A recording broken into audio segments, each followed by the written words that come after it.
नमस्कार दोस्तों। आज आप लोगों के बीच में एक नया ऐतिहासिक तथ्य को लेकर के मैं आया हूं, जिसे आप लोगों को सुनना बहुत ही ज़रूरी है। जैसा कि आप जानते हैं कि साइंस जर्नी यूट्यूब चैनल ने सत्यता का जो इतिहास पूरे विश्व के लिए और ख़ास तौर से भारत के लिए और हम बहुजन समाज के लोगों के लिए जो परोसा है वो काबिले तारीफ़ है। साइंस जर्नी यूट्यूब चैनल के प्रभाव कुमार जी ने पूरे भारत में जो अपना प्रभाव डाला है और एक एक ऐतिहासिक साक्ष्यों को पेश किया है, उससे भारत में नया इतिहास लिख करके स्कूलों में छात्र छात्राओं को पढ़ाने की आवश्यकता है। मोहम्मद गजनवी का समकालीन इतिहासकार और बहुत बड़ा विद्वान अल-बरूनी ने 1025 ईस्वी में जो आंखों देखा हाल लिखा, उस हाल को आप लोगों के समक्ष प्रस्तुत कर रहा हूं। उम्मीद है कि आप लोग इस वीडियो को पूरा देखेंगे, सुनेंगे, मनन करेंगे, विचार करेंगे और सत्य की राह पर चलने का प्रयास करेंगे। साइंस जर्नी ने जो ऐतिहासिक साक्ष्य प्रस्तुत किया, उसके अनुसार अल-बरूनी का इतिहास आप लोगों के समक्ष मैं प्रस्तुत कर रहा हूं।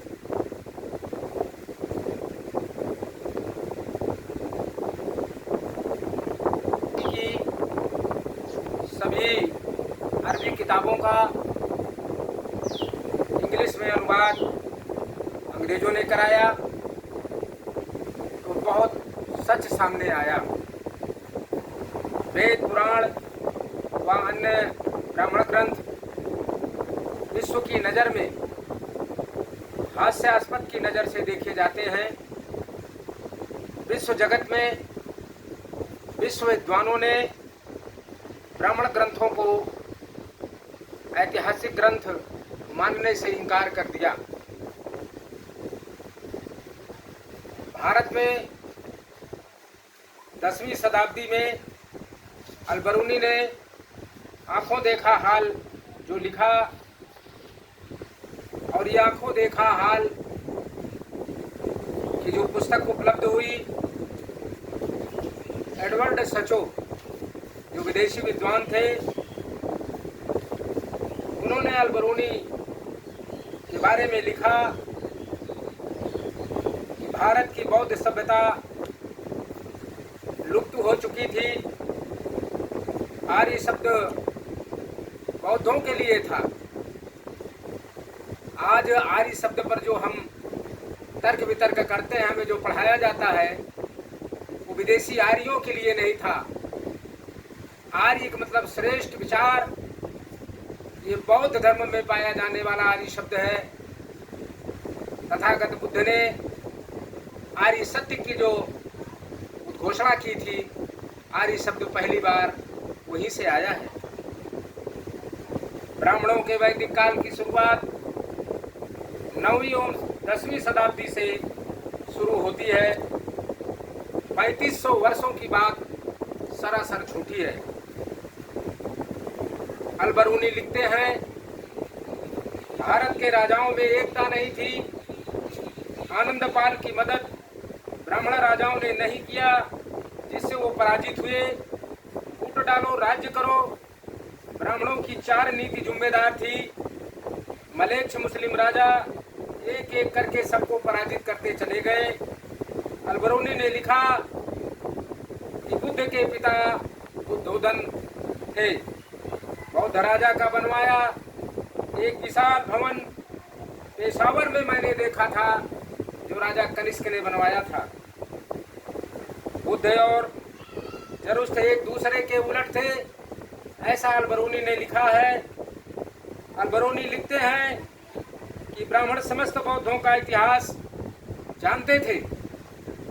इसके बावजूद, मेरे बार बार पूछे जाने के बावजूद, वो बौद्धों पर अपनी जुबान खोलते नहीं थे।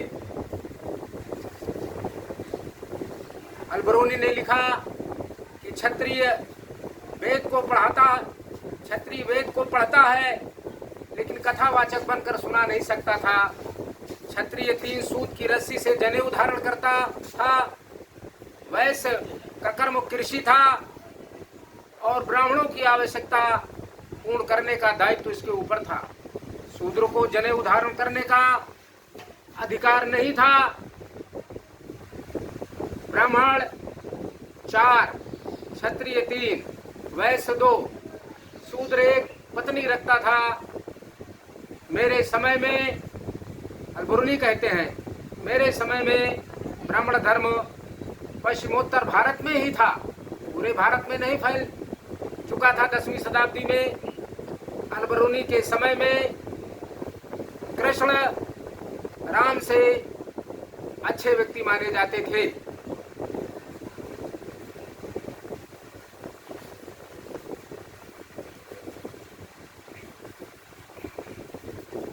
अलबरूनी और आगे लिखते हैं कि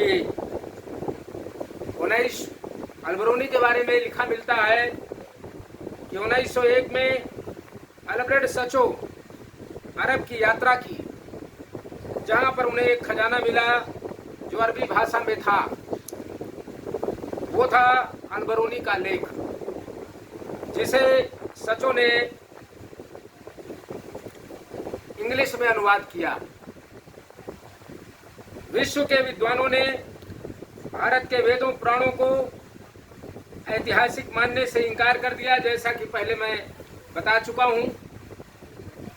बाबा साहेब डॉक्टर भीमराव अंबेडकर के मित्र संत राम प्रजापति बीए थे।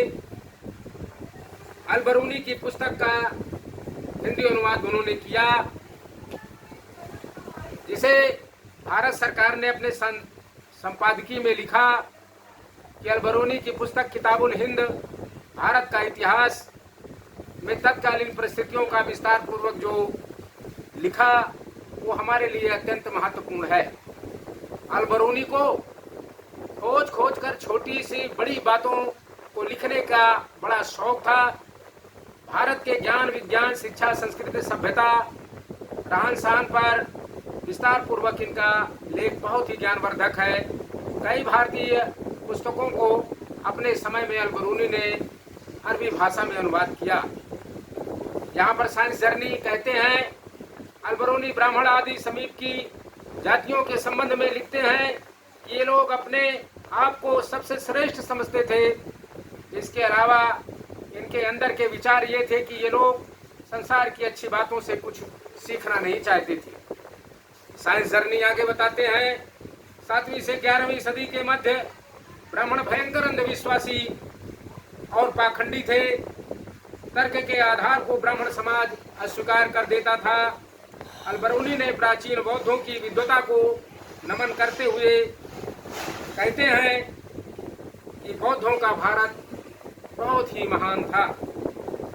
साइंस जर्नी फिर आगे कहते हैं, अलबरूनी लिखते हैं, मेरे समय में बौद्ध सभ्यता लगभग पूरी तरह विलुप्तता की ओर थी।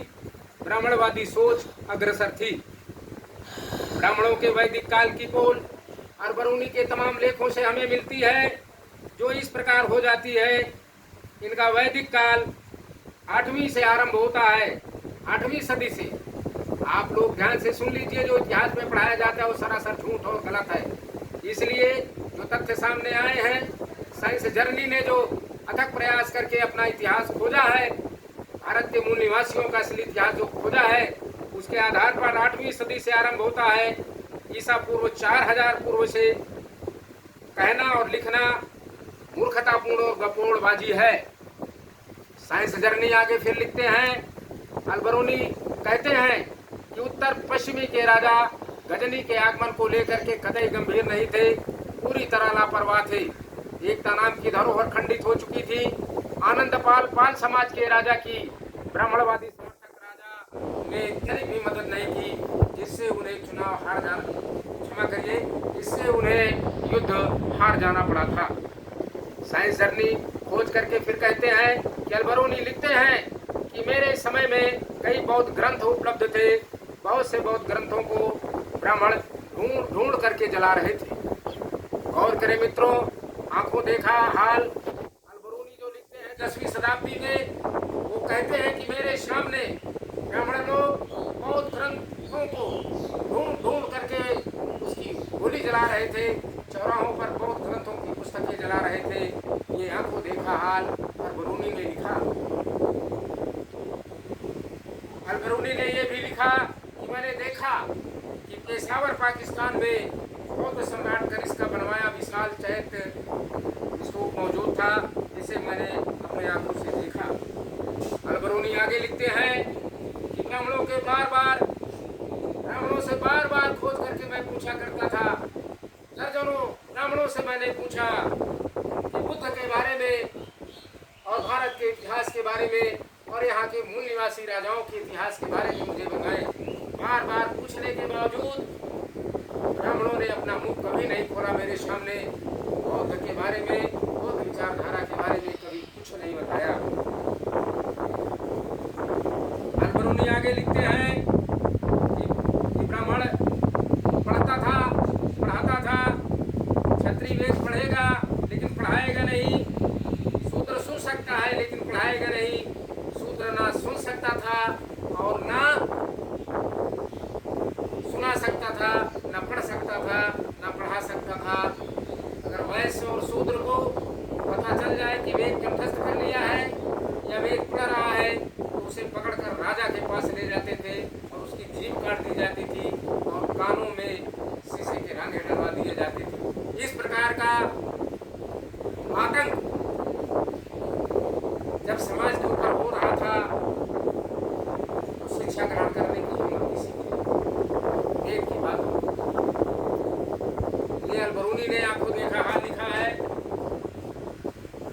अलबरूनी अपनी तहकीकाते हिंद पुस्तक में बहुत कुछ लिखा है। करीब लंबे समय तक वो भारत में रहे और पूरे भारत का दौरा करके ढूंढ करके उन्होंने जो लिखा, आंखों देखा हाल जो लिखा, वो बहुत लंबा चौड़ा इतिहास है उनका इतिहास हम बताएंगे तो बहुत समय लगेगा। आज का वीडियो बस यहीं तक।